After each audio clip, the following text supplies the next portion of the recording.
I mean, one of the things that we're having to do at AFP as well is recognise that a lot of the work we do is not funded out of membership dues, it's not funded out of programs and services. We are having to recognise that, like any of you, we're having to go out and we're developing new partnerships, new collaborations with funders. So AFP is building a new major gifts program at the moment, which is a great departure for us. We've raised money for our foundation through our membership for many years. What we haven't done is go out and build these partnerships based on a funding relationship that is the reality for all of our members. So that's a very exciting thing for us as well. So when I'm talking about partnerships, I'm talking about partnerships at every level. We deliver programs with universities around the world. We deliver services to fundraisers with other groups of fundraisers around the world. And one of our key partners, or one of the areas that we view as our key partners, is the European Fundraising Association and its membership.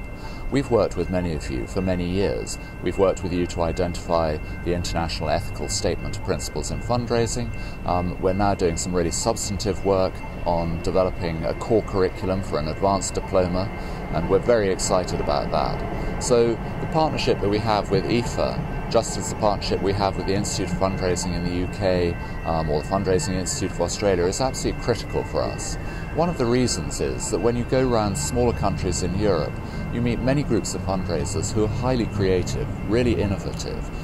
They're looking for solutions, they're looking for new solutions to old problems.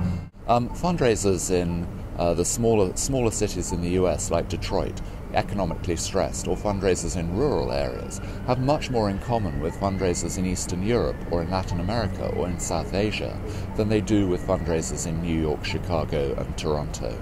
So our relationship, the relationship that we all have together, is critically important for us to ensure that we serve the North American community as well as we serve the global community. Well, you know, it's a really interesting time here in the US. Like all of us, we've been under extreme economic stress, and that's leading to some major political challenges right now. Legislators on the Hill are looking very closely at every item of government expenditure, and charities are not exempt from that. So we're seeing proposals to reclassify charities, we're seeing proposals to cut the charitable tax deduction, maybe to look at unrelated business income. And individually these are quite interesting, but collectively quite scary. And one of the things I'm particularly worried about is the unrelated business income piece. If you think about it, how are charities getting through these times? They're getting through by being highly creative, very innovative, quite entrepreneurial, and many of them are developing blended models. They're talking about private-public partnerships, they're talking about new business developments for charities. These are the kinds of things that regulators in the United States think that perhaps charities should not be doing. So all of us are spending a lot of time on the Hill, a lot of time at the state level, going around talking to legislators and trying to get them to understand that we need to make a new start, we need to build a new platform for charities. So exciting times, very exciting times. I mean, out of a crisis you have great opportunity, but it means that all of us have got a very clear agenda that we have to deal with, and over the next few weeks. So, you know, the outlook is good, but we have to be aware that we can't afford to relax at all at the moment. Well, it's two things. I mean, I've spoken about the work that we do with legislators, so clearly we spend a lot of time on the Hill. I mean, there's a reason that we're based in Washington, D.C. But we also spend a lot of time going around the country. We meet with various different constituencies, so big corporations who are working with non-profits. We meet with community foundations, centres of research, and we're constantly trying to see how you can evaluate the level of impact that the investment we all make in non-profit action is having. Like any country in the world, the research, our understanding of our own sector is very limited.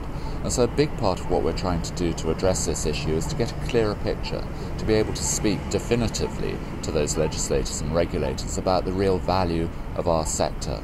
I mean, $300 billion, over $300 billion just raised in voluntary income alone. $110 billion being pumped through in terms of new jobs. It's one of the only growing sectors of the economy. We're a force to be reckoned with, but like all of us in the non-profit community, we're quite self-effacing, and so we're having to learn to speak up. That's not a British thing at all. Self-deprecation and self-effacement is something that we're trained to from an early age. But so I too am having to learn to step up and be a little bit more aggressive in my approach.